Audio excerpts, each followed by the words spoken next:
to the video, not to the. It started already. It started. Okay, put the link in the old chat. Oh, All right. well. What's going on, y'all? If you guys didn't see the broken podcast, the one where Lowe's internet ran out, then maybe it's for the better. But we're back with some better internet, and I guess we reintroduce everybody. Why not, right? We'll let everybody get back in live, and it'll make more sense for the people watching not live. So we got some sports to talk about. Kick back, play some games, and do what you generally do. All right. So Lo, say what's up, man. Yo, what's up, everybody? It's the one and only legend of winning, aka Low. Thanks for the video. Thanks for the views. Hit 1K. And that's it. Oh, we got to celebrate 1K again too. Yeah. How's it feel to get the 4 digits, man? Well, thank you for asking me, because I was wondering if anybody's gonna ask me. It feels phenomenal, man. It feels great. Well, what the hell? What the hell are we doing? We're doing introductions again? Isn't it just part 2? No, go ahead. We got to reintroduce this new video. What's good, everybody? Yo, put the link in the old chat, Lo. The link of what? I'll give you the link to the old chat. There we go. All right, we'll get started talking about some topics. So, if you missed the old one, we basically just talked about the SBs and NFL, etc. But we got straight to the NBA news when it cut off. So I guess this would be a NBA-specific podcast here today. True. And we're talking about super teams, man. So Adam Silver went on record saying something. I'm paraphrasing here. Basically, what Kevin Durant did is not in the best interest of the NBA in that creating a super team. So. I'm sure you've heard and seen what he said. What do you think about it? Personally, I agree with him. I've made a video talking about it and stuff like that. How it's not like the best thing, the greatest thing, to be part of a super team and shit like that. So it doesn't really help the NBA. It takes the parity out of it, and the competition is completely skewed. So there's no real positive in the that comes out of this like at all. Like it just doesn't at all. All right, I'm trying to do a lot of things at once here. All right, we'll skip up to the next topic then. The Celtics have been in trade.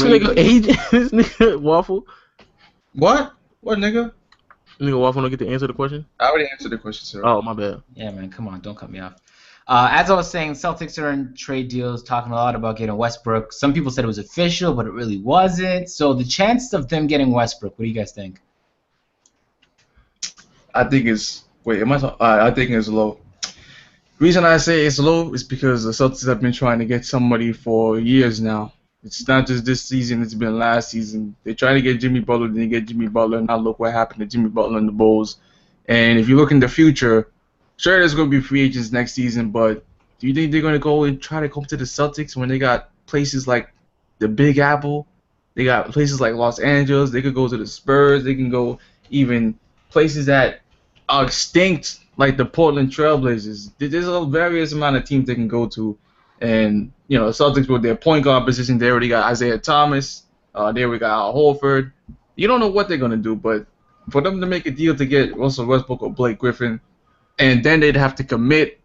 I mean, I'm not saying the Celtics are a bad organization, but listen, man, it's gonna be tough to tell someone like Westbrook, it's like, hey, come over here, commit to this team. We'll put you in the back of Isaiah Thomas, and you're going to be there sharing the ball and stuff like that. We can make a run at the East. I'm not sure if he's going to be too enticed to say that. I actually think Westbrook might be 50-50 on leaving OKC. He might actually want to stay there.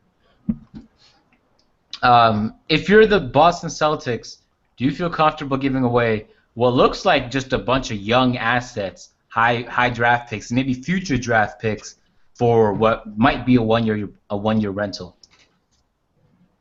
If they're trying to contend in the East, but they ain't gonna win with that team, even if they get Westbrook.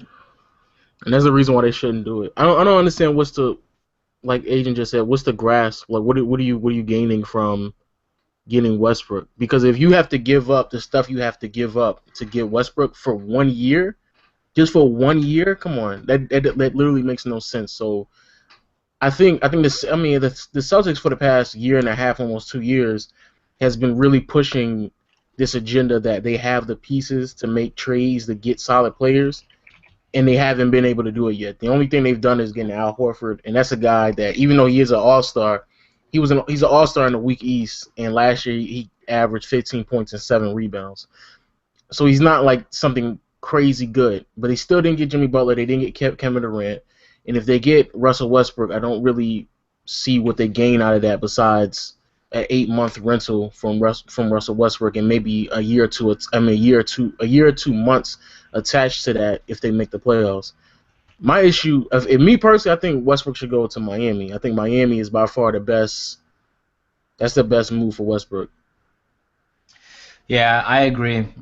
So I don't watch much baseball, but I do know the Blue Jays gave up a lot of future assets in the minor leagues for David Price. The Blue Jays went far, and the city loved the team that year, but they eventually fell short. And so the guy they gave up really just went to their divisional rivals. So I mean, it just goes to show. I seen it just last year. That if you're paying big money for a rental, you might want to rethink your strategy unless you really feel comfortable that you're going to win a championship that season or get really close to. Because if they make the finals, the chance of Westbrook re-signing would go up dramatically. Like, I don't know why he would leave a team that does that, unless it's to create another super team, obviously. But so, I mean, if you're the Celtics, it's incredibly risky, and I wouldn't do it because they can go to the finals without risking it all this year.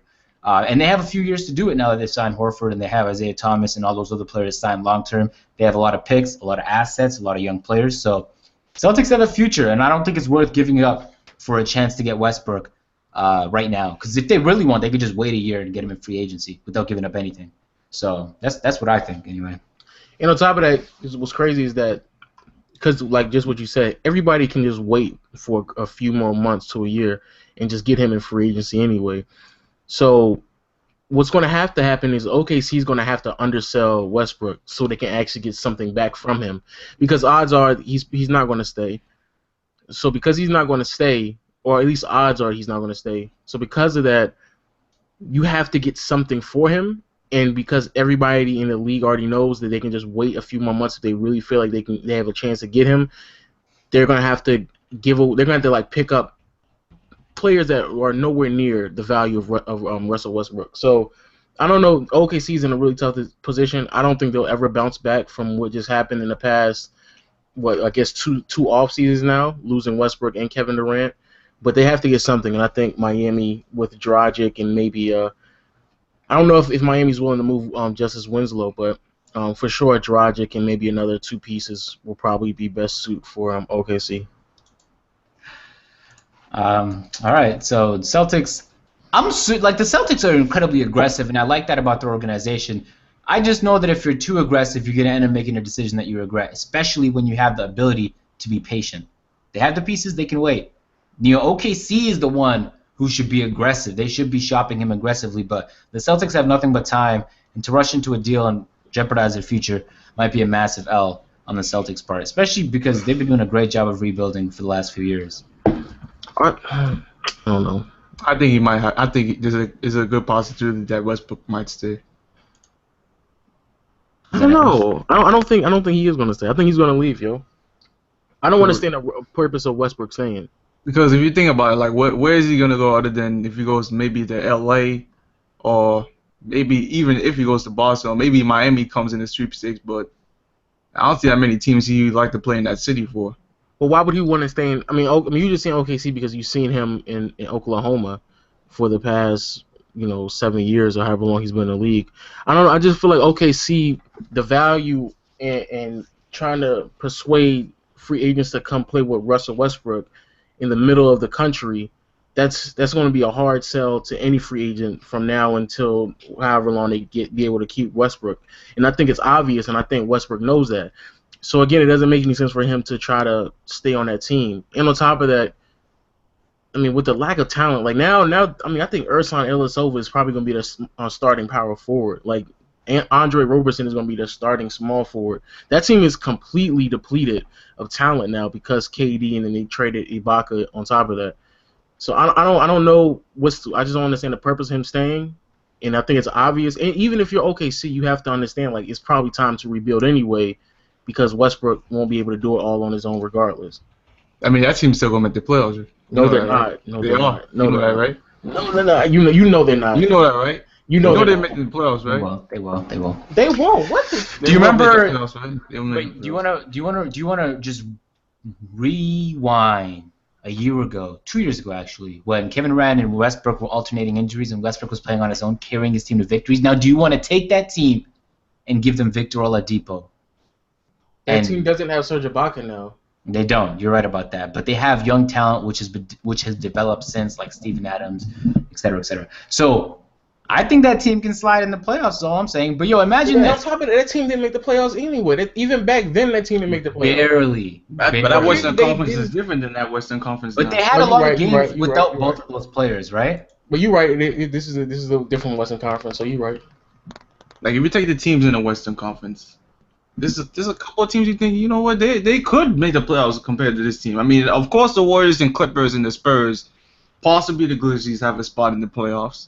Hopefully, the Rockets could do something with that. Well, no, like Utah got better, so I think they could squeeze in there. Houston probably fell out because they don't know what the fuck they're doing. But if New Orleans is healthy, I would put New Orleans before OKC right now. Would you? I don't know. Well, it really depends on Anthony's ability to stay healthy, to be honest. But the Pelicans just lost. Did they get anybody? They didn't get anybody in the offseason, did they? They got who they get? I don't think they got anybody. I don't remember anything. All I know is that they lost Ryan Anderson and Eric Gordon. Yeah. But those two players aren't really. They got Buddy Hills. I know they picked up Buddy Hills in the draft, but that's kind of shaky. I feel like they picked up Solomon Hill. That's who they picked up at small forward. Oh yeah, that 4-year, $50 million deal. That was great. Yeah, that crazy ass deal. But no, I feel like, but even that team that's a team that ended up beating out OKC when Russell Westbrook was running that team by himself. And again, if they're healthy, that's a team that could potentially make the playoffs. Wait, they lost Eric Gordon though. They lost Kendrick Perkins though. Stop. Come on, bruh. So that team could easily make a push into the playoffs. I don't think it's that. I don't think it's as easy as people making it seem. And on top of that, like I said, Utah got better. They actually have a starting point guard right now with George Hill. And they got Joe Johnson backing up, Boris Diaw. Man, that keep in mind, Houston got worse, though, so Houston might be falling out, too. So Houston fell out, and who else fell out? Maybe the Mavericks. The Pelicans Pelicans aren't even in the conversation, right? They lost Ryan Anderson, Kendrick Perkins, and Eric Gordon, and Alonzo G. You keep saying Kendrick Perkins, stop. Okay, but he's one of the greatest, so I'm just saying they lost a lot of players. I know Anthony Davis... I don't know, to be honest, if he has the ability to carry because he's just been injured every single year. But even I don't know if Ryan Anderson was playing that good when they made the playoffs 2 years ago. Well, I mean, you losing two players that was scoring the ball and shooting threes for you. Good. Where are you gonna make Eric Gordon wasn't healthy. What are you talking about? Eric Gordon, but when he was healthy though, he was playing.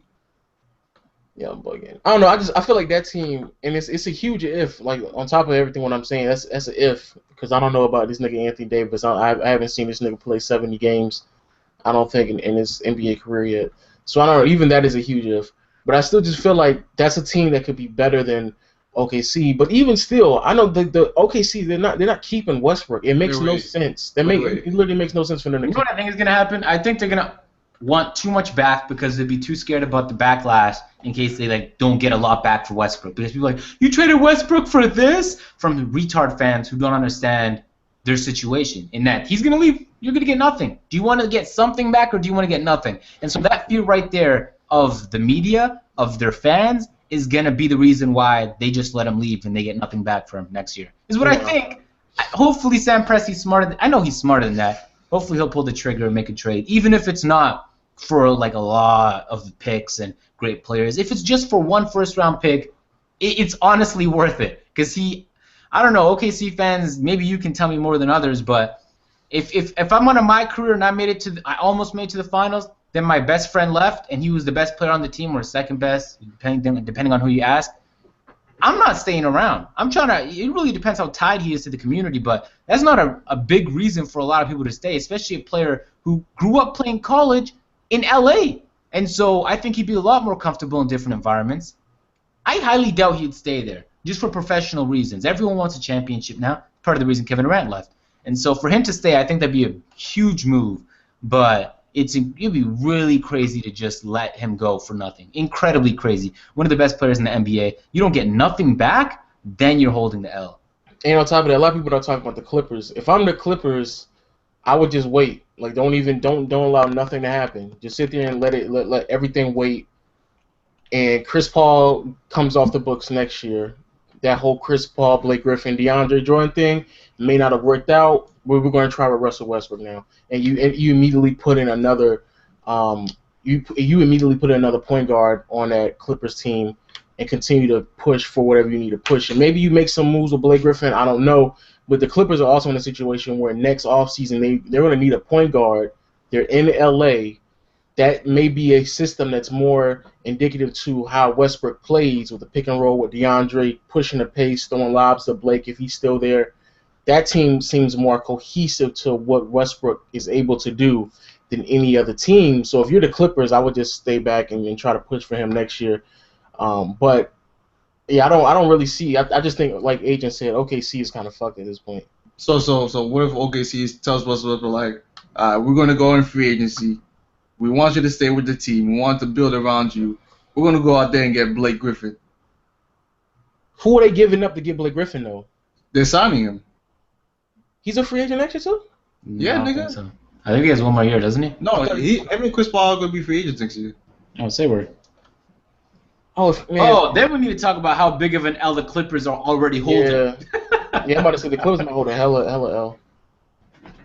So I'm saying that nigga's No, gonna be up is he? that. Are you sure? I know for a fact Chris Paul is in a free agent next year. No, remember when Blake was in rumors last year? I'm almost certain that he had 3 years on his deal last year. That's what I'm saying. I don't know. No. Check it out right now, B.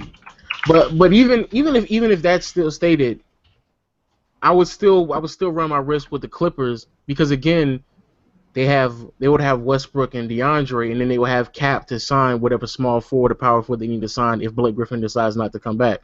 I just feel like they have more than enough opportunities with the Clippers than any other team.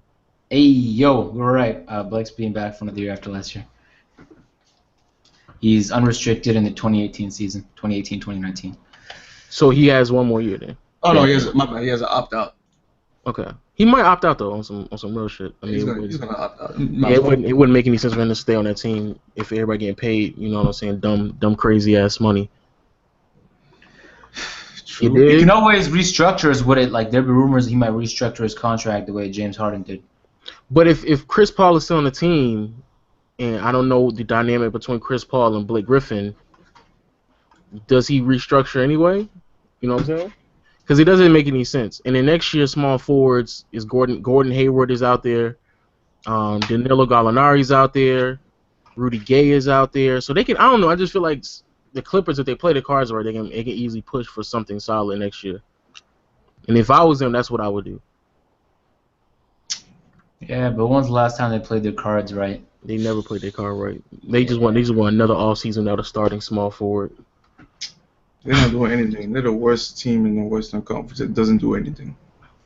I feel like they're the Raptors, but more talented in that like they have a team and a core, but they're too afraid to make any changes. The only difference is that the Raptors general manager is far superior than Doc Rivers. And so I don't think he's afraid to make a move. I think he's just waiting for the right one. But I want to ask a question because I was listening to a Bill Simmons podcast, and he said something which was different because in my mind, like I'm the kind of player when I play shooters that I only shoot when I know I'm going to get the kill. I don't want to give my position away. So I'm pretty precise with how I do things. I want everything to fit and make sense. I want the puzzle pieces to work. This nigga bigging himself up. No, but I'm saying there's people that just kind of go for whatever. And the Celtics are one of the teams, and the Lakers all the time, that just say, yo, give me any talent, and we'll see if we can make it work.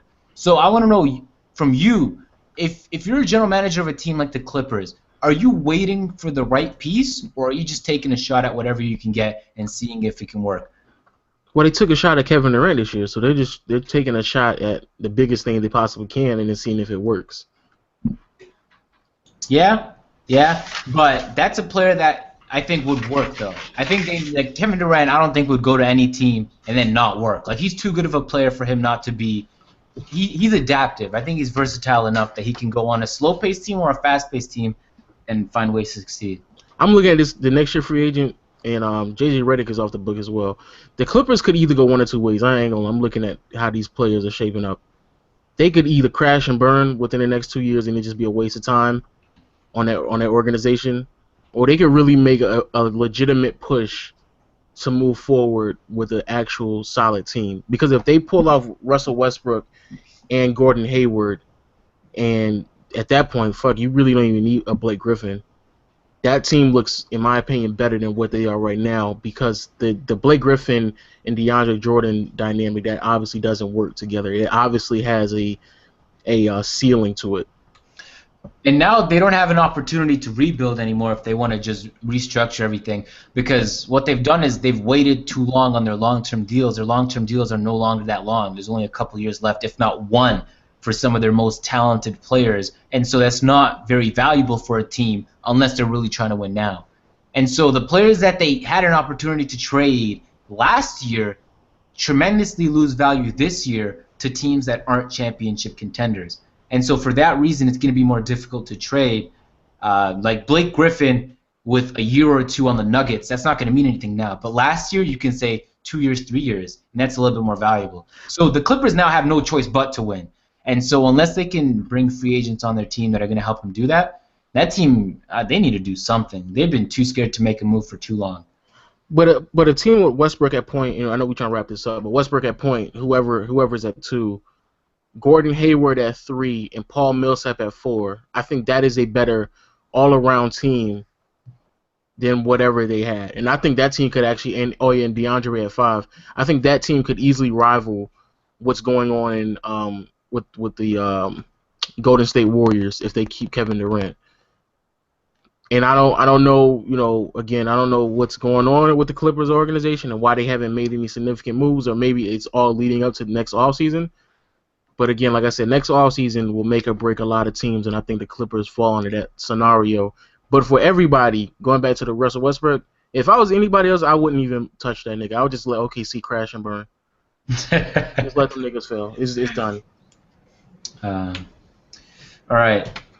We'll move on to the next one, which is Iggy says that the Thunder were the best team in the playoffs. I didn't read that shit, Waffle. He say that shit? Yeah, he said that in Breakfast Club. Yeah, Breakfast Club. He went on the Breakfast Club? He went on the Breakfast Club and straight up said that team should have won it all. Like they were by far the best team in the playoffs. By far?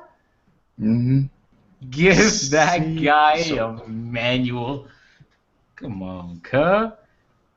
Which makes, I ain't gonna lie, that makes KD look even worse. Because if you're now basically Iguodala is your teammate. If your teammate is saying publicly the team you was just on was better than the team you just joined, you look even crazier. And the whole purpose of you joining that team is so you can be on a quote unquote better team or have an easier path on getting a championship. Yeah, KD looks even more crazier because all he has to do is try for one game when they're up 3-1, and he would have been in the finals, yo. Yeah, but to put it back in context, he was on the team that was better than Golden State Warriors. Without Durant, that team is nowhere near as good. So what I'm saying is, like, now that he's on the Warriors, they're like infinitely better. Like, what team is beating the Warriors? Unless they just don't click, which is very unlikely. Come on, let's be honest. It might take him a few weeks. It took the Heat a year.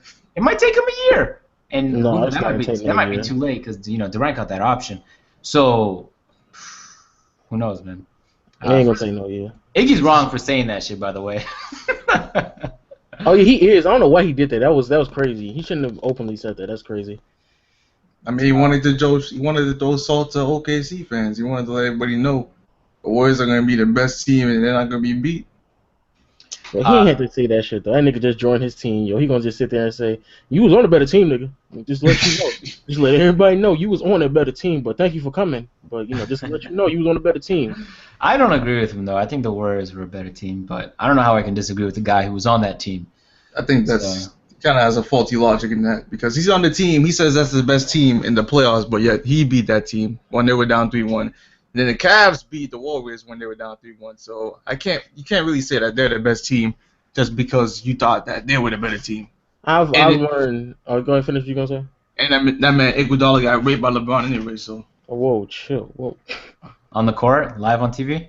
Live on TV, fam. Wow, that's kind of. I don't know. I learned if a player says one thing, then I'm going to go ahead and go with what the player says. Yep, because they know better than us. We're kind of, they know. Yeah, I'd be annoyed if I was a player and I said some shit, but then everybody around me who's not even in the league is talking about how I'm wrong. It's like, bitch, I'm in the league. What are you talking about? Exactly. So if that nigga says they were the better team, which to a certain extent you could make that argument anyway because they were literally a game away from beating them, but things happen. So I mean, if that's what if Iguodala says that shit, then I'm gonna just go with what that nigga says. Yep, facts. That was like Infusion coming back in that Call of Duty Stage 2 finals. I don't know if none of y'all, I guarantee none of y'all watched that shit, but I did. Anyway, what a nerd. Sorry, I watched Call of Duty competitive. Kevin Durant and the Thunder, there's a lot of talk about how he departed, and Westbrook was on film talking about how he was furious. Which, first of all, why is that a headline? Is that not fucking obvious to anybody that he'd be pissed off that Kevin Durant left? How is that not obvious to anybody? I don't know. Niggas just wilding though nowadays. They just trying to grab headlines. I don't know what the fuck is wrong with people. Yeah, so they really are trying to grab headlines. They said that shit like Westbrook just went in on Kevin Durant. Like the titles I was seeing, Westbrook furious with Kevin Durant leaving. I'm like, come on, if he was really furious, he wouldn't have waited a week to say some shit. He would have said immediately. Or nigga just supposed to be, oh, you gonna leave me by myself on this team? All right, great, man. Thank you, man. I'm thankful that you were on the team. I'm just really happy we had the opportunity. I didn't want to win a ring, though, so you go ahead, do your thing. Yeah, go and do your thing, man. I thank you for leaving me on this terrible team, man. Thank you, bro. Thank you for all you did, man. Thank you, because you made my career, so thank you, my nigga. Like, is that what he supposed to say? Fuck out of here. Holding L's. Anyway, so we talked about Westbrook. We'll move on to the rest of free agency. Yo, something interesting happened with Ginobili, with Allen Crabbe, with Tyler Johnson, and that's like bum-ass teams like the 76ers and the Nets were offering these players a lot of money. And so the teams that they were originally on, because they were restricted free agents, or in some cases not even restricted. So, like, for example, Ginobili was offered $5 million from the Spurs, and then 76ers are like, nope, we're giving you more money. We'll give you $14 million. And so the Spurs had to match that just to get Ginobili back on the team. And I like that the 76ers did that. First of all, shout out to Brian Colangelo. He did something interesting for once in an offseason. The general manager of the 76ers. But I think that's fun. Why are we just letting all these teams get all the great players? You're not going to contest them? Yo, I don't know if you guys play fantasy basketball or football. If you guys ever tried the auction type draft, I do that all the time. There are players I don't want, but I bid on them anyway just so that the guy who gets them overpays for them because it's obvious that he really wants them.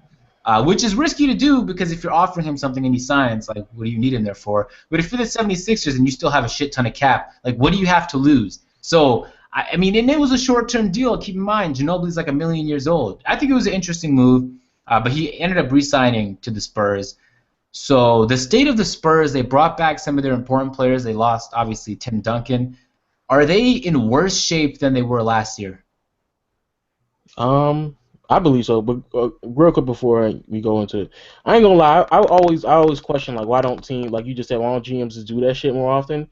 Because like you said, if you're a GM, you obviously know like they want Ginobili, right? So why don't you just force them to pay him more money? Or matter of fact, or even if you're what is it called? If you're an organization that wants a young asset like the Brooklyn Nets, and they may have to overpay for a young asset regardless. So you might as well just throw mad money at these young guys and hope for the best and hope that one of them pan out. I don't understand why teams don't do that because honestly, if I was anybody else in the league, like Dallas should have been thrown max money at Harrison Barnes. Like from day one, they should have been like, we're gonna give Harrison Barnes this amount of money, and it would have put the Golden State Warriors in a tough situation because if they don't pull off Kevin Durant, then they would be looking crazy because they don't have a small forward because they're not going to, even if they do match it, then they only have a certain amount of days anyway, so they can't keep holding on to the whole like, okay, we're trying to bring back, what's his nigga named Barnes, or we're trying to figure out what we're going to do. So I don't know why teams don't do that shit. But going to that bum ass teams, San Antonio Spurs, they're in a worse situation. Obviously, that team sucks. I can't stand them. Wow. They don't suck like that. They don't suck. It's still going to be a top 2 seed in the West. No, they're not. What? They're not? How? How they not? You bum, man. Who did they lose? Tim Duncan? Tony Parker is way worse than he was this year heading into the. But Tony Parker's not the best player on their team, though. So who's the point guard then? I'm not saying the point guard. First of all, the point guard is still going to be Tony Parker. Corey Joe, come on. But they still got Patty Mills anyways. And it's not like you acting like Tony Parker didn't put up like 10 points per game or more than that last season. And he had some great spurts. That means a defensive liability, yo. It's crazy. But second seed? They're the second seed though? listen, they're gonna be running this. They're gonna be doing the same thing they did last season, man. Who's gonna beat Kawhi them? Leonard. I think Clippers are better. And they got Powell now. Clippers are not even no. They got Powell. Their starting line is still formidable, and they still got LaMarcus Aldridge, who's probably, if you really think about it, probably is the best power forward in the league now. And they still got Kawhi Leonard. Anthony Davis? Oh, Anthony Davis needs to play more games. Does he though? He does. No, I don't think he does. I don't know. I just feel like that team. I think that team now is starting to fall off. And I mean, not just because of Tim Duncan, but I just like last year they were barely holding on. They got knocked out in the they got knocked out in the playoffs in a way that I didn't think they were going to get knocked out because I thought they were really going to be able to compete with the Spurs. I mean, with the Thunder, and they were like nowhere near as good as the Thunder. Like it was completely obvious that team just wasn't able to keep up with them. But that was the team the Thunder are the team that almost went to the finals. Yeah, that's the best team in the NBA comparing to Iguodala. But that I don't know. I just feel like because Powell defensively is a liability at times, and so I kind of question how good he is now. But I mean, I don't know. I just feel like that team isn't as good as we're probably making it seem like. And they still got Jonathan Simmons. Oh man, They still got Danny Green. Yeah, that nigga was hit and miss last year too. Listen, man, and they still got Pop. Like, yeah, this team's still gonna be good, man. It's not a jungle ran team like the other teams in the West. Maybe. It's not maybe, nigga. The Thunder are making the playoffs. The Spurs are gonna be the second seed. These are facts. No. Agent, you think they're gonna be second seed, Agent? Yep. You're bumming. You're bumming. Who's gonna be second seed then? I said Clippers, yo. No, Yeah, the Clippers. The Clippers are terrible, bro. Stop. Overrated. I'm coming to the realization now that like the West is a lot less interesting now. Yeah, it is. Why do you really need to watch any kind of games that aren't Warrior games anymore? Unless you're a fan of that team, there's no reason for you to go, wow, this is a pivotal game. It's OKC versus Clippers. This could really decide something. That's not there anymore. We know who's gonna be the one seed, and the rest of it doesn't really matter because the one seed's not losing. It's a lot like I said the exact same shit in my video, and people crucify me for saying that shit. You know what it's like? It's like if you guys watch soccer, they got the whole weird no cap space, relegation, and promotion system.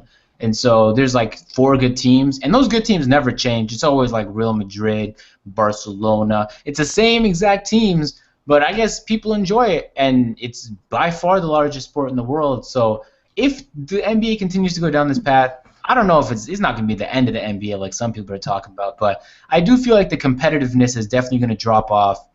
And in the cities of the teams that aren't relevant anymore, it's not going to be interesting. Like you're not going to watch.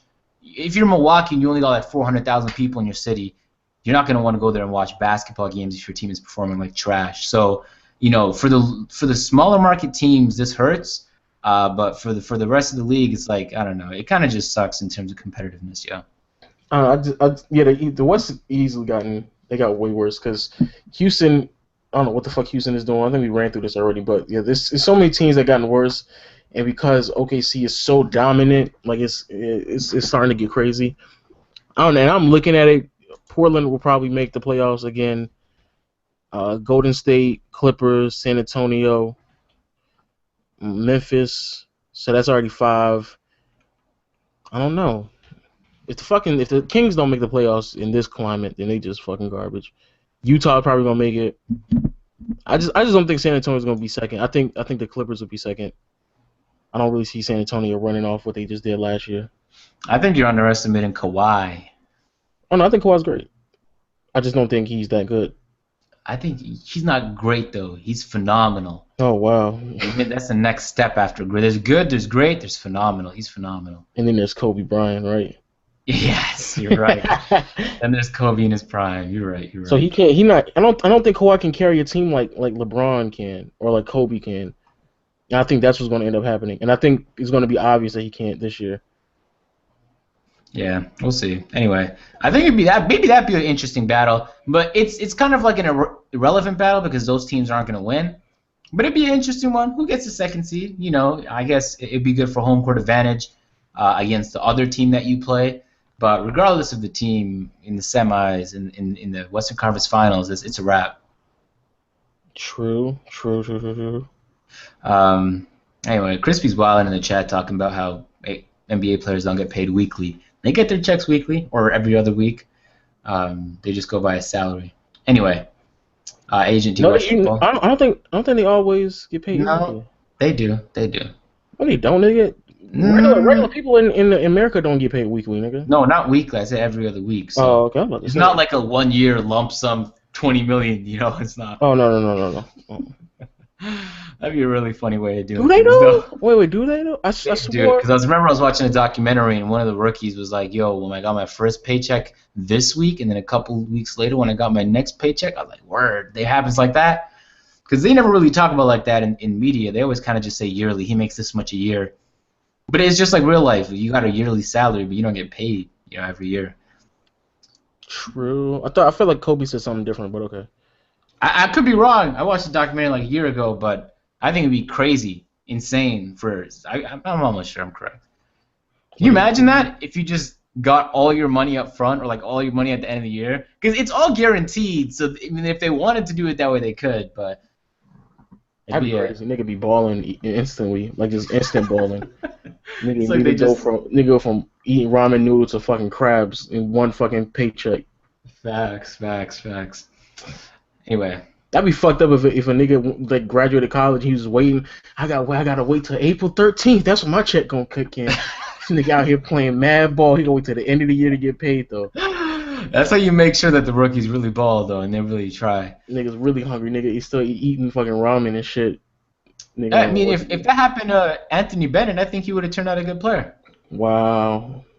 Can't let that nigga live, man. Can't let him live. Yeah, he just gave up. He gave up on the NBA. That nigga still getting his. Who he signed to? He still getting his check. Nah, he's not with the Raptors no more. I don't even know if he's on an NBA team. No, he is. Who he signed to? I don't think he is. Anthony Bennett. The Nets. He's on the Nets. Hey, there we go. Of course he is. You know them Nets. You know they gonna sign somebody. Oh man. Yeah, he is. That nigga deep in the rotation. They signed Trey Burke, Luis Scola, and then they still had Chris McCullough, and then they put in Anthony Davis. So they signed all the bums, and Chris McCullough was already on the team, but he was just injured most of last season. They just signed all the bums that nobody wanted. That's what they got. That nigga's so deep in there.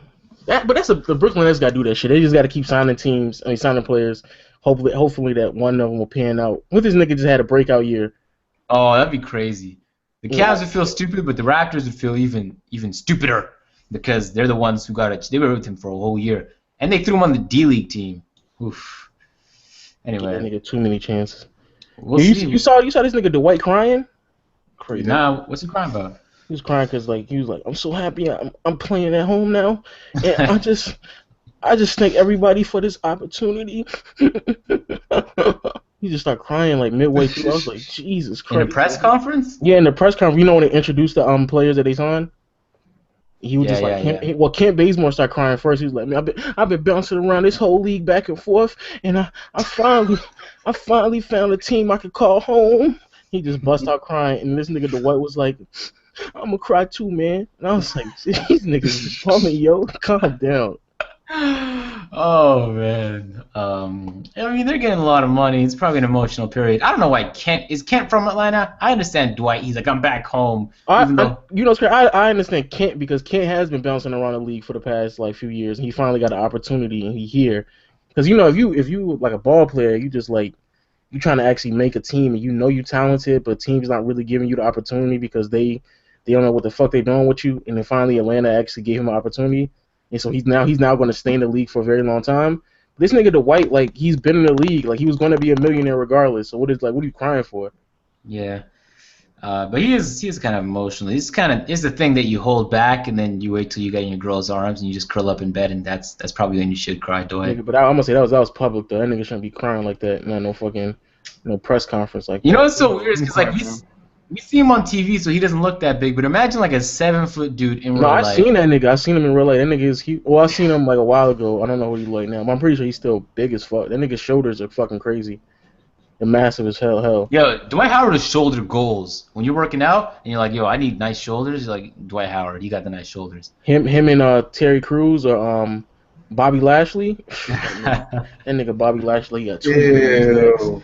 Ew. Not Bobby. Nah, Bobby. Nah, bro, that nigga fit. That nigga like he got tumors on his Stop. That nigga is nasty, bro. No, bro, that's like Agent said, that's shoulder goals, boy. No, it's know about not. Are you crazy?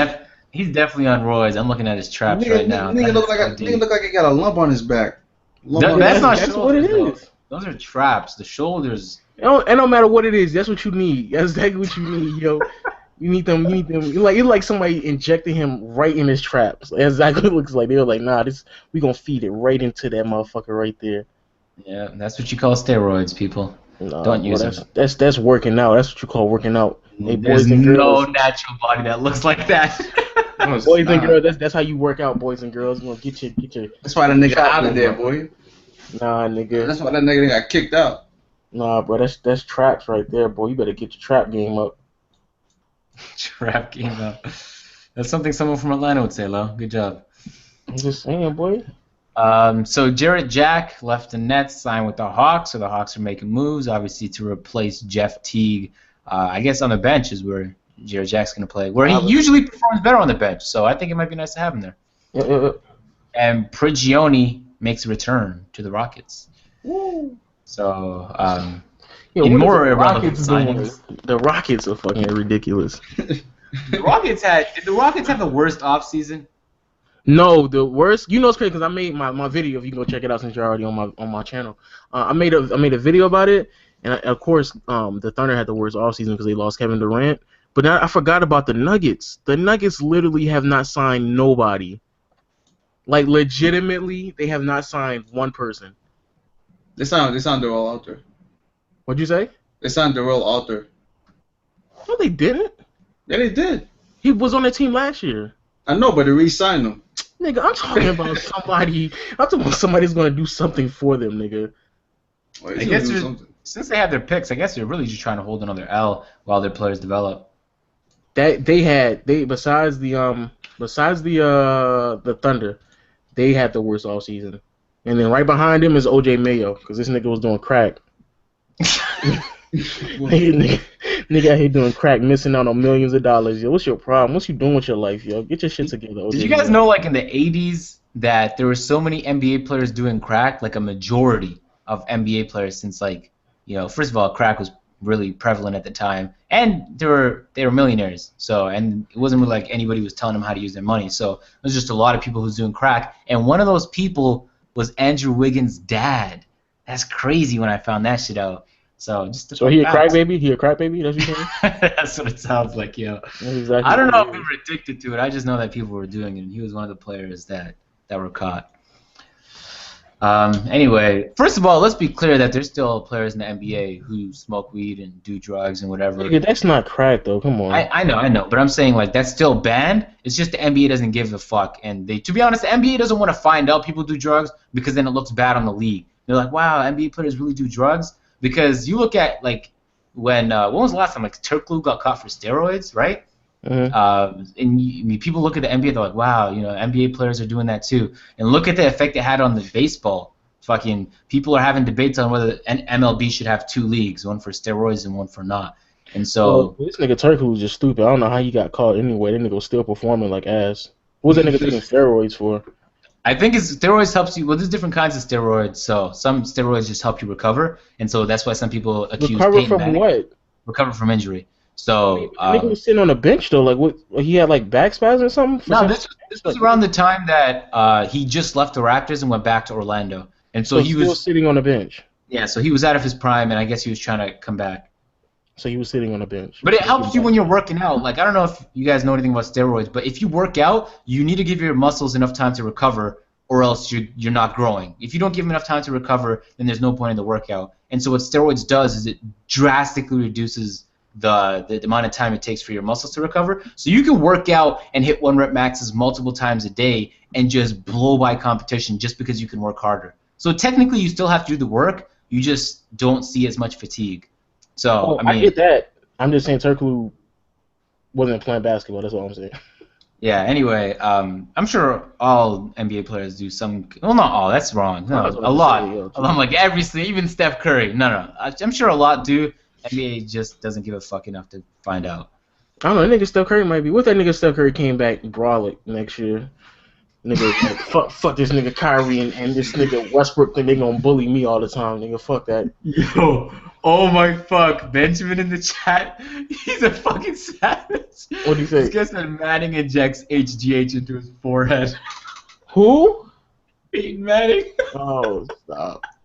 Oh, that was good. That was really good. Can you imagine this nigga Curry just came back like fit as like he came back like as big and strong as like LeBron. Yeah, the way to LeBron, this nigga still splashing threes. Oh man, that'd be too much. That'd be too much. But the only way to really combat a player like LeBron is to do steroids, because like 1 out of every millions of people is gonna get the athletic type of body LeBron gets, right? And it likely is gonna have to come from 2 athletic parents who are also tall. And so for players like, who's the less athletic player? Steph Curry. Steph Curry. There's no way you can compete with him in terms of strength. So I guess that's why some people do it. They try and make up for natural imbalances. Anyway, don't know how we got into drug talk. That should be like a podcast edition, though, because anyway. Should it be though? No, it shouldn't. I mean, drugs is a big part of sports, man. Yeah, MLB sports. That shit is tainted. No, all kinds of sports. Yeah. No, it's not. It's not but MLB. Yo. We ain't doing drugs on this side of the sports spectrum. Like there was this, we were talking about in our sport ethic class that there was this shirt that you can wear, like a really tight shirt that actually enhances, it activates your muscle fibers in your upper body, and so you're stronger. So there's shit like that, kind of like cheating methods that are coming out. That's some really interesting shit, man. There's a lot of really weird shit, like there's this bionic vision thing where your vision is past 20/20 and you can fucking see like crazy. And like if you're playing golf, for example, that's a huge advantage to have. So anyway. That would be pretty cool though. I ain't gonna lie. Supervision. I mean, it'd suck for the athletes because they would all have to have it to compete, but I guess it'd be. That's really what it'd be. You think he's Superman now? Nigga has supervision out of the blue, yo. Nigga hitting hole-in-ones all fucking time. Nigga just coming out just swinging that bitch. Anyway, so okay, we'll do this. Shout out to Waffle Man for putting together the topics. I like this one. Top 3 best and worst off seasons. He said for each conference, but that's a lot. So let's he just taking. He's stealing my ideas on my videos, bro. What you doing? What? That shit was that last week. Got him, coach. You stole my idea. Yeah, got him. But we'll do it for the league though, just because I feel like for each conference might be a lot. So we'll outline the worst of the worst. So the 3 best and the 3 worst. We'll start off with the 3 best. Damn, he basically giving up my idea for this video I'm about to put out. I guess I'll go. Oh, first, you haven't then. done? Okay. Well, I'll just say it anyway. Nobody don't watch your podcast, right?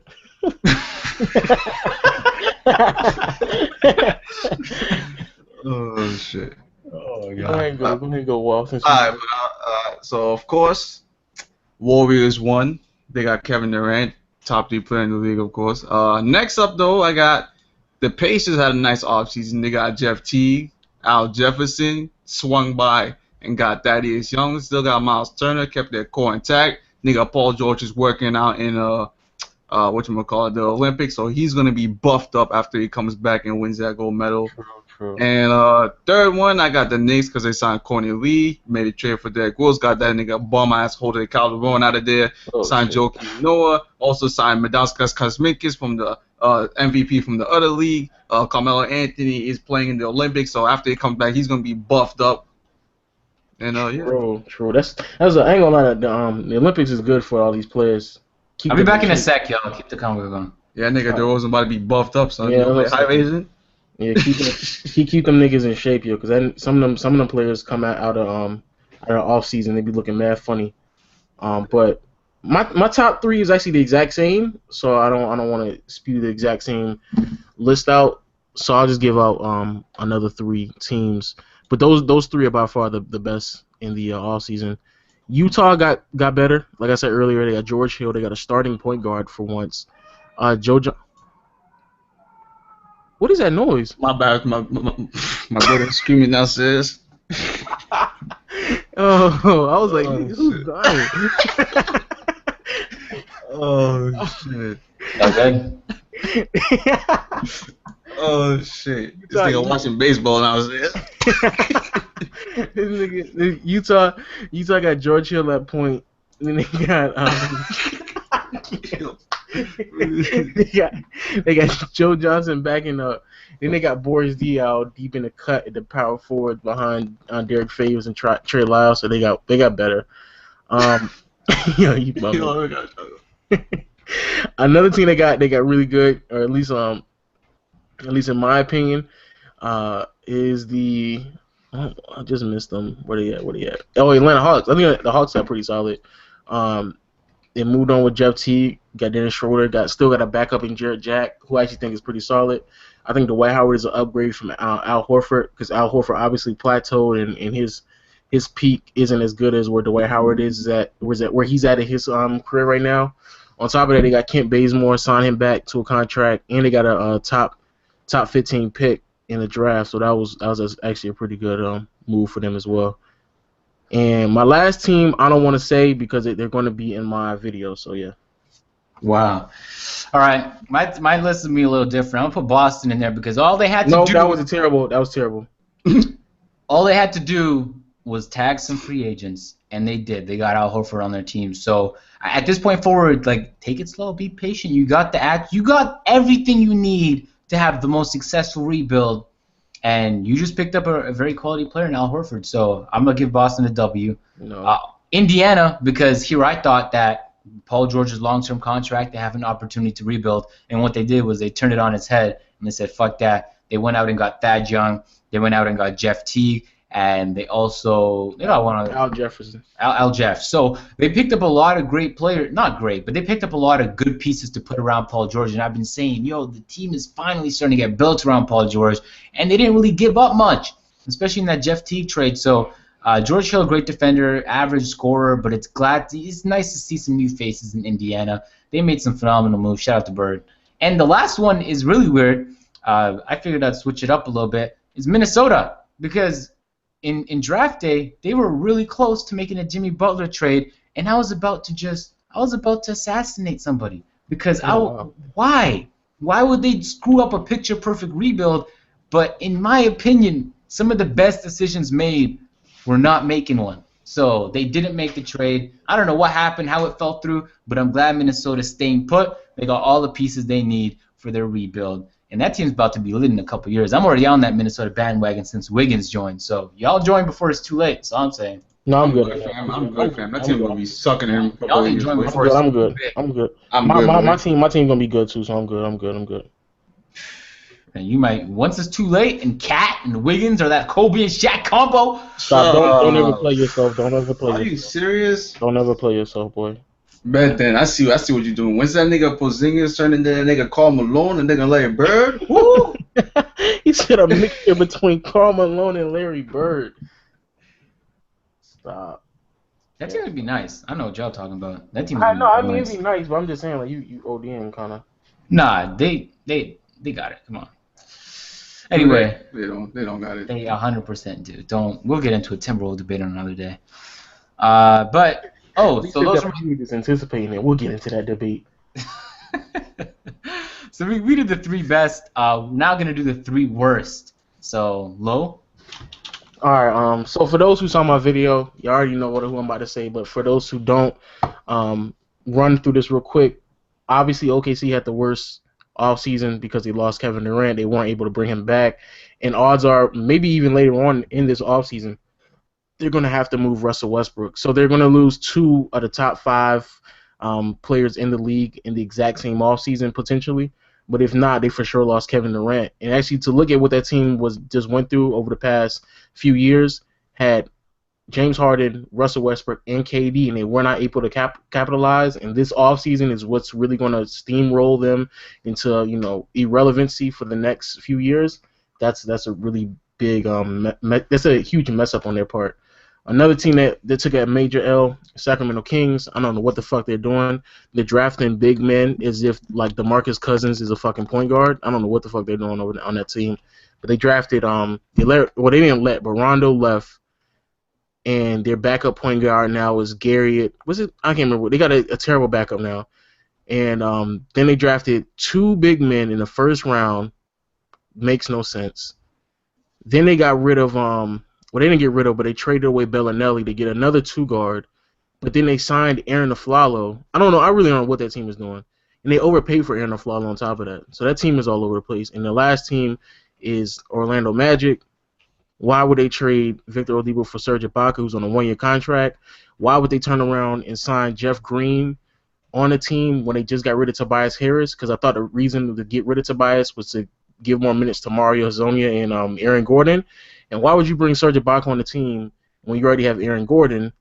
Probably because you're probably going to put Aaron Gordon at small forward when he's a power forward, so they really don't know what the fuck they're doing either. So Orlando is also in my top 3 worst all seasons. Waff? I also agree. As I said before, I agree with the Nuggets and the Kings, but I'm gonna add in the Rockets because I don't know what they're doing. It seems like they brought in a system where ain't nobody gonna be playing defense, and you know how that doesn't really work in this league. If your team can't play defense, if your team can't defend the position from 1 to 5, you're gonna be struggling. Then you got a ball dominant guard with James Harden who doesn't really have a point guard next to him, which I guess a lot of people say, he's gonna be handling the ball anyway, so I have a point guard, but still you have Eric Gordon there, and it's like, what are you gonna do for Eric Gordon? You're gonna play Eric Gordon at the 2? You're gonna move James Harden to the 3? I mean, what are you doing with Eric Gordon? Then they bring in Ryan Anderson. I get that they want shooting. Of course, they still got Trevor Ariza, but I don't know what they're doing over there. And they bring in Mike D'Antoni, so it's not going to be defense anyways. Next team I got, even though they're the best team coming off winning the NBA Finals, we still don't know what the Cavs are doing. They've lost Matthew Dellavedova. They lost Timothy Mozgov. They've lost. They might lose J.R. Smith because apparently they don't have enough money to pay J.R. Smith. And J.R. Smith wants about $15 million a year, so he might be looking elsewhere. Of course, they're going to re-sign LeBron James, but you still need pieces to compete with the Warriors because the Warriors just got better. So what are the Cavs doing? We're looking at the Cavs, and they haven't really done anything. They're just chilling, and nobody on the Cavs team is playing in the Olympics, so nobody's going to be buffed up. Except Kyrie Irving. Kyrie Irving's going to be buffed up. I'm about to say, what the hell? But my last team is the Clippers because if you're not going to get better, then why not just get worse? That's a good motto. If you're not gonna study for the test, then just don't show up. Can you imagine if a new GM walked in? That's how that nigga Sam Hinkie probably sat there and said, "Yo, we're not gonna get better. We might as well tank, right? Because there's no point of us actually trying on a night in, night out basis. We might as well tank." Oh, man. All right. My list is kind of similar to y'all. I got Sacramento to start.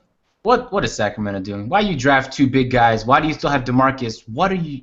That whole organization should just be fined $5 million, and it should be donated to an organization that helps create sport and facilitate the development of sport managers because they don't know what the fuck they're doing in that organization. Hasn't made the playoffs in a decade. Yeah, and they probably don't deserve to for another decade as long as they have that management. Houston, what are you doing? You signed the worst defensive coach I've ever seen, and then you also have an A-list team of trash defenders. Why? What are you really trying to do? Pat Bev is going to be so fucking furious at his teammates who don't know what on-ball defense looks like. They might as well just play zone all year because they're not going to be able to stand for nobody. Right, though. Some real shit, they might play zone. They might. The next team, and I have 4 actually just because I couldn't leave this 4th team out, is Washington. They spent way too long trying to get a player that they knew they weren't going to get and wasted too much time, and they ended up overpaying for Beal because they thought they can clear up enough cap space. So you're signing a massive L. If you're the Washington Wizards, you had a chance to re-sign Beal before the season, you didn't do it. And now you sign him to max, a player who's injury-prone, and your team hasn't been getting better? Oh, my God. Come on, Washington. You have John Wall on your team. Build a team around that guy or give him away to a team that will. And the last team is Miami because I don't know how they disrespected Dwayne Wade the way they did, but offering him $10 million a year and then turning around to the media and being like, "Oh, I feel really bad, and in hindsight I should have offered him more." What the fuck are you talking about? He knows he's saying that because it's the media. In all honesty, he just didn't want to pay him. They lost Wade. They were able to re-sign Whiteside, which is big. They had to pay big for Tyler Johnson because the Nets were offering. They lost Dang to the Lakers. Just way too many L's from the Miami Heat. And you might be saying it's inevitable, but these are situations that you try and avoid if you're a sport manager, if you're a general manager. It's just you don't want to put yourself in the situation, and then once you're in it, you want to be able to handle it a little bit better than that. I think like people on the internet are starting to realize. I think Pat Riley is incredibly overrated. Whoa. I think he is, and people are starting to realize. I just don't think he's one of the best in the NBA, and he's usually pegged as one.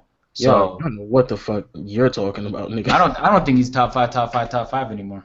Top 5 what?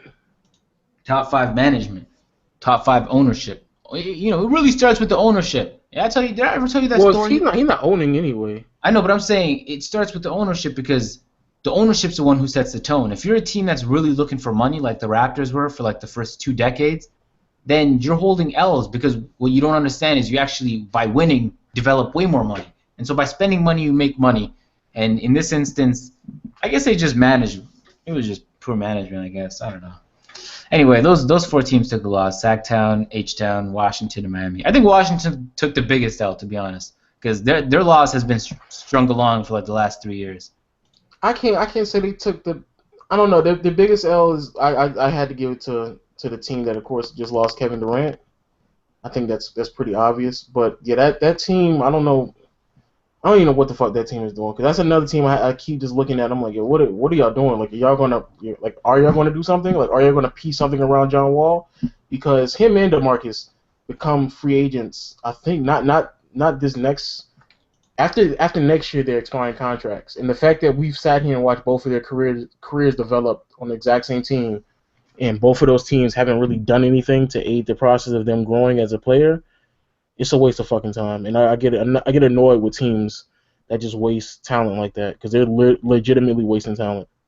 Yeah, I think I set the chat on fire when I said Riley was overrated. Yeah, he's crazy. This is my opinion. You know what I wanted to do with you, Lo? I wanted to ask you this like a couple weeks ago, but I don't know. Ask it to me. Ask it to me right now. Just ask it. I wanted to ask you if we can do a case study on management in the NBA, because this is probably what general managers do in the NBA, but just going back in the 80s, the 90s, and 2000s, and the era we're in right now, and finding out what common mistakes general managers make that leads them into situations like Washington, where you're trying your hardest for a free agent, but you just don't get him, and the difference between teams like Washington that fail and then teams like Boston who get like an Al Horford, or teams like Golden State who get, like, I think that'd be interesting to see, because as a fan of a team, if you don't know the history, historically the mistakes that are made, then I don't know. I mean maybe this is the kind of stuff I study, so I think it's fun for me. But well, to be honest with you, I don't even really think it's the mistakes that certain teams make. I just think it's the same people who keep winning over and over and over again.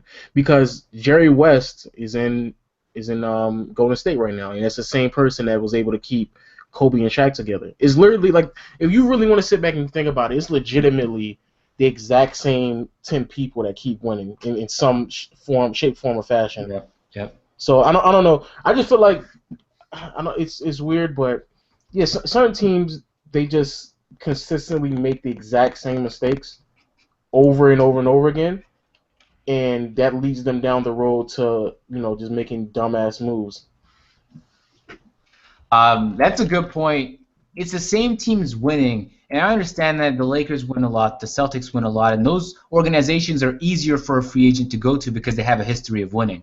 When Kobe was a free agent in 2007, he only wanted to go to the Spurs. No, it was the Bulls, the Spurs, and the Suns, because at the time the Suns were winning, and the other 2 franchises had winning backgrounds.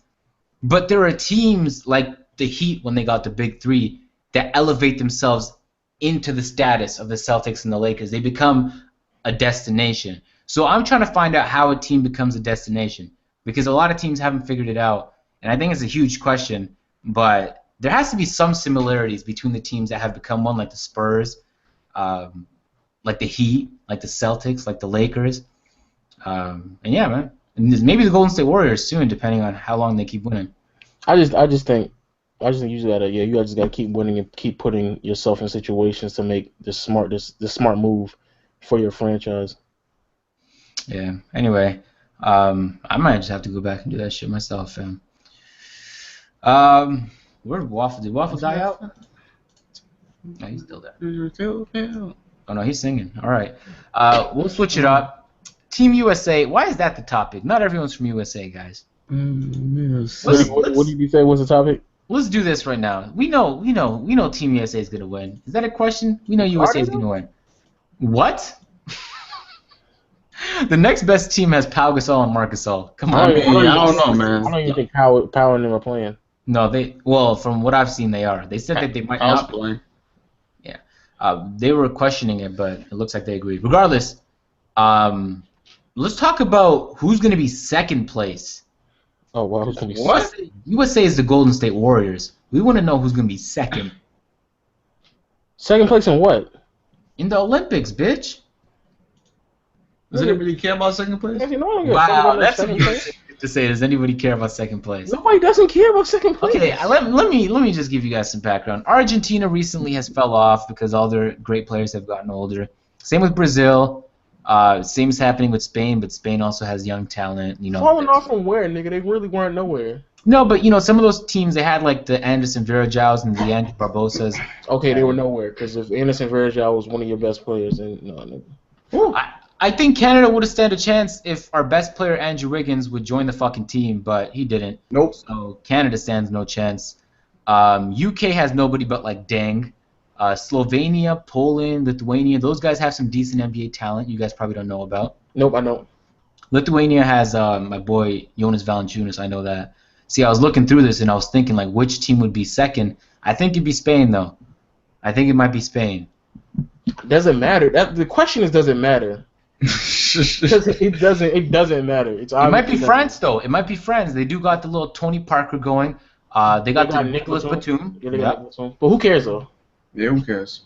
Nobody doesn't care. Nobody doesn't care about all them teams at all, bro. Germany. Dirk said he might. I think Dirk is playing in the Olympics. Yeah, and they got Dennis Schroeder. They got Dennis Schroeder. They got Dennis Schroeder. They do. Yeah, they got Dennis Schroeder. But guess what? Nobody doesn't care though. Fine, I'll quit talking. But I mean, for me, it's kind of fun to look at all the other teams. Maybe for US, you guys just care about yourselves, but.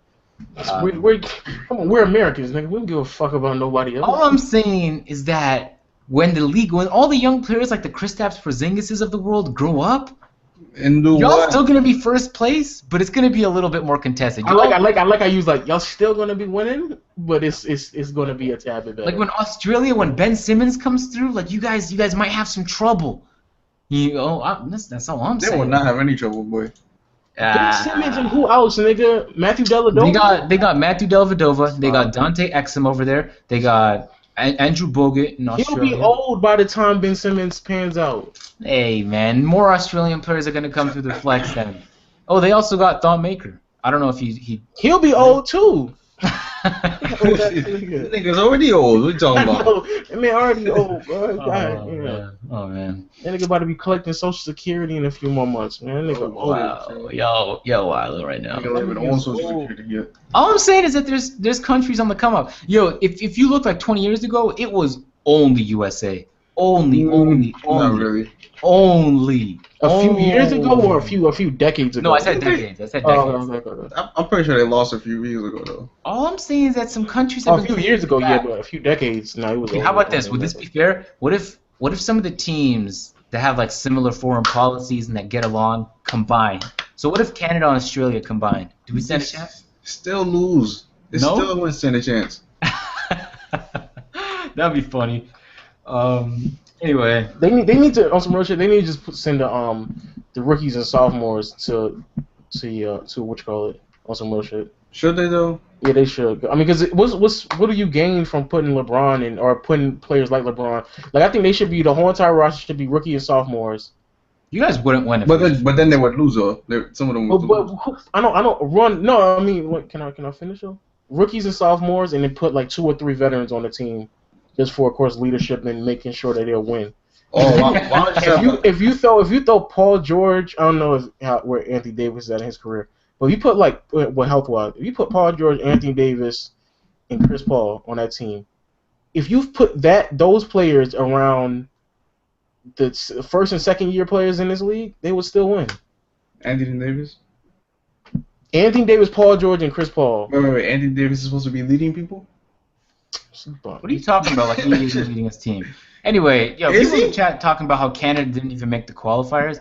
Canada didn't have Wiggins. Our star player was Corey Joseph. So yeah, we didn't make it. Corey Joe played phenomenal, by the way, like 21 minutes, 20 points. But Corey Joe got bested by his pal, Tony Parker. They used to play together. He garbage. No, it was good. I think France would be a better team to play in the competition anyway. They stand a better chance against Spain. Do we have to? Do Americans have to qualify, or y'all just have to qualify? No, you got. Wow, that was really egotistic of you to say. I'm just asking questions. No, of course you have to qualify. What kind of question was that? Okay, I'm pretty sure we can try that hard though. When you guys play like Nigeria, you guys win by like 50. Exactly. I just don't understand. I just don't understand. You can put any young guys out there. I mean, they're out there right now. D'Angelo Russell's playing with the squad. That's what I'm saying. That nigga D-Lo looking nice too. Pause. Whoa. Yes, he is. That nigga looking too ill. Yo, Carson in the chat talking about Anthony Davis leading his team to a lottery pick. Man, leave that nigga alone, bro. Come on. He ain't leading his team with shit. Oh man, that's funny. He's talking about leading. Who's he leading? Okay, but yo, pause. You guys talk about super teams all the time and how it makes things less competitive. But USA is a super team in like international basketball. Nobody don't watch. But you're watching an all-star team play where your country is. That's your home team. Nigga, I don't watch. But what if there's two other super teams with US? What if like Germany and Spain became super teams? Is it worth watching with three? It'll be more worth watching. Yeah. All right, because that's basically what soccer is. There's just 3 or 4 good teams. Anyway, so that was a successful job of me, not talking about Team USA. Was Carmelo named team captain? Yep. Oh wow, that's nice. Maybe the team. Make sure he keep in shape in the off season, I'm not even trying to be funny. I'm just, that's just a fact. Oh wow. Buffed up, man. Virgil declined the ring from the Cavs? Yeah, he did, because he a real man. No, I would have taken it. No. You're a bitch, nigga. Is that bitch made though? It is. Yes, it is. It's a ring though. For what? You're gonna battle. You're gonna battle out with them and still be like, we won, right, Bron? Come on, get out of here. You're gonna be flopping all over the floor 1 second, and as soon as the confetti start dropping, you're gonna be like, I was just playing with y'all guys. Come on, man, let's get this champagne popping. What if you would have saw that nigga? Honestly. Yo. Once the Cavs won, if you saw that nigga Virgil in his Golden State Warrior uniform in their locker room celebrating, yo. He wouldn't be celebrating, but I think it'd be just nice to put up in your home and be like, yeah, I did that. I played in the finals. He didn't do anything. He didn't do anything. Oh man. He said I did that. Fuck out of here. He didn't do nothing. But I like if someone brought up in conversation and you're Virgil and you took the ring, would you he's like, yo, how many rings y'all got? I got 6. I'm Michael Jordan. If you're Virgil, you'd be like, yeah, I got this one in 2016. Niggas would be roasting you. If you better make sure nobody doesn't know the truth to that shit. That needs to be a well kept secret, because as soon as somebody finds out, they never gonna let you live that shit down. So what if he declined it, but he still took it? Like you can. What if you decline? But it'd be nice to have. Like if you don't have one, it'd be nice to just touch one. Yeah. So he could touch on one of LeBron's rings. I was about to say. Wow. He's gonna be like, LeBron, let me come over. Let me fill up on your rings real quick. No, we need to. I would have just moved to China and then been like, no, I really won this ring, guys, and then be like, wow, he's the NBA champion. Be like, yep, I won. Or any place that doesn't really watch the NBA much. China watches the NBA, but somebody would expose that nigga eventually. Well, I don't want him to go to like a park and do that shit. I want him to go to like an art convention where people don't know shit, So he would know. No, that's the thing though. If you go to an art convention, nobody's not gonna care. You would have to go somewhere. You have to go somewhere where somebody would care. No, but he's a giant, remember? So like, if you're 7 foot, everybody's starting conversation about to be, wow, you're really fucking tall. You'd be like, yeah, I used to play in the NBA. He's like, wow, what team? I play for this team, and I won a ring. Bam, girl's number. You know what I mean? All that nigga gotta do is show his bank account, and he gets girls' numbers. He's from, I think, if I'm not mistaken, from Brazil. Yeah. Some Brazilians gonna be really mad if I get this wrong. Virgil Brazil. He's either Brazil or Argentina. You could have just typed in Virgil. Oh, he's Brazilian. All right, so first of all, we all know Brazil has a lot of bad bitches. So if he went down to Brazil, you're calling females bitches now, Agent. Wow, no, I'm just, wow. You're right. I'm so misogynist. You're changing. Wow, they got a lot of fine women in Brazil, right? Wow. Went over there and been like, I'm an NBA champion. There's no girl who would resist. And then he'd be like, look at the bank account. Because of a ring? I know, because of a ring. Man, he doesn't be rich down there and he'll be fine. That's what I'm saying. No, ain't nobody care about a ring. All he has to say is, I'm an NBA player and he'll be fine. He don't have to put a ring. That's probably true, yeah. Or he just say he played for the Brazil national team. They probably know him there because he plays for the team, actually. Exactly. Yeah. Agent. But it'd be nice to say he also had a ring. That's all I'm saying. That's all. It'd be nice to say that. He would just get a ring just to lie to his kids when they grow up, like, this is what your dad did. And then he'll go back and he'll watch footage of this nigga flopping on the other team. He'd be like, oh, this nigga dad is out here lying to us, though. Yo, so when are we going to book our trip to Brazil, though? Nigga, I'm not going to Brazil, bro. They got AIDS flying around in the air. Wow, it's called Zika. There's a big difference. But yeah, when that said that shit too, as if like you can catch it by breathing. Nigga, that's what they got over there. Yeah, they got HIV in the air, boy. Exactly. They got HIV in the air. Shit, better stay inside, boy. Stay on that 2K. Someone in the chat talking about Agent doesn't think before he talks. Of course I don't. If I thought before I talked, that would be a boring way to live life, right? If you thought before you talk, you would know what you was going to say next after you said that fucking statement, nigga. That's what would happen. I mean, obviously you think. You don't just, fucking go, 100 bands. I don't. But I don't analyze what I'm going to say. That's a really boring way of doing it. You don't say some racist shit. You don't say some ridiculous shit, but anyway. Wow, people in the chat are wilding right now. What are you saying? Someone just said Ebola is sexy, so we're going to move on from the chat now. Is there any other NBA topics that you guys want to touch? No, let's talk about this. Oh, we're gonna talk about 2K next. We can talk about it. We can talk about that MyGM news they just dropped. To be honest, I only know like two things. I know that there's a My League expansion, and that there were a couple screenshots. I'm sure I saw the details. I just didn't read them, to be honest, because I was trying to save them for myself. But if you guys want to spoil them, go ahead. Go and get it, Waffle. Get what? Oh, did none of us read that shit? That might be good, actually. I mean, I read it, but I mean. Because part of it for me is like a surprise, but I'm down with it. Go on, what you guys say, Waffle? I mean, all they did was expand. They have a league expansion thing where you could expand My GM or My League to 36 teams, and with the 6 new teams, you could either create the team yourself, or they have like 10 pre-built teams made. And they added a start today mode in My GM and My League, which basically is just you start from the date of the NBA season, and they added a playoffs mode, and that's it. Wait, could you repeat that? They added a playoff mode. I know they brought seasons back, right? Well, seasons already been. They didn't bring it back. Yeah. Anyway, first of all, no one uses either of those modes unless like they need something. But no one's like, I can't wait to get on playoffs and seasons mode in 2K. As a side note, in the screenshot that shit says is new. That shit is not new. That shit been in NBA 2K. They took it out of 2K and they bringing it right back. That shit. Can we talk about how they've been doing that a lot recently? They've been doing that shit a lot. They did it with Pro-Am. They looks like but they did it with My League Online, which is online associations. Yeah. Wow. They take stuff out and be like, yo, this shit is brand new. And they put a fucking new tab next to that bitch and claim it is new. That shit is not new. The fucking the start from today My League thing where you can just start, like Waffle said, you can start from the date that you're starting it on with the updated rosters, the injuries, and all the trades. That's not new. That's been in the game. So people have to stop. Like it's not relevant at all. And they got all the stats and standings and all that stuff. That's not new. That's been already. That's as if like Kanye West went back to college dropout, re-released that bitch and said this shit brand new because he put like an extra few songs in there. The extra deluxe. He put some bonus. He put the deluxe ones in there. The 25th anniversary. The brand new college dropout 21st. Anyway. Yeah, it's not new. They have to stop doing that because that's like Agent just said. That's like the third time they've done that shit now. Like it's not new.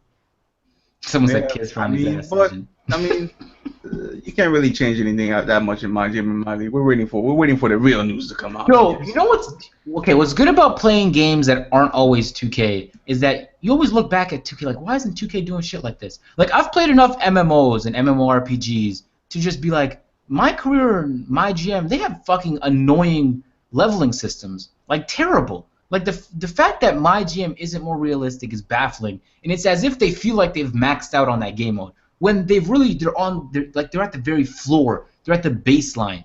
It's not like they hit the cap space yet. And so they should keep pushing, but add more RPG elements to the game. Because, RPG games are so addicting. I don't know if y'all ever played Diablo or if any of you guys play League of Legends. I don't play those games because I feel like I'd be too scared to be addicted to them. But when I was young, I used to play RuneScape a lot. And I will never go back to playing an RPG during college just because I know I will have no time for anything else. But it makes games fun. It makes them addictive. It makes you work towards stuff. You know? Yeah. I mean, personally, I'm not the biggest my GM fan out there, but I do see that there's it's very repetitive, and I don't understand why people are that addicted to it because it's obviously the exact same thing basically over and over and over again without no what is it called? Everything is predictable. Like everything is the exact same thing over and over and over again. So that's kind of frustrating. But the expansion thing, because they're talking about expanding. You can sit here and expand. What's this shit called?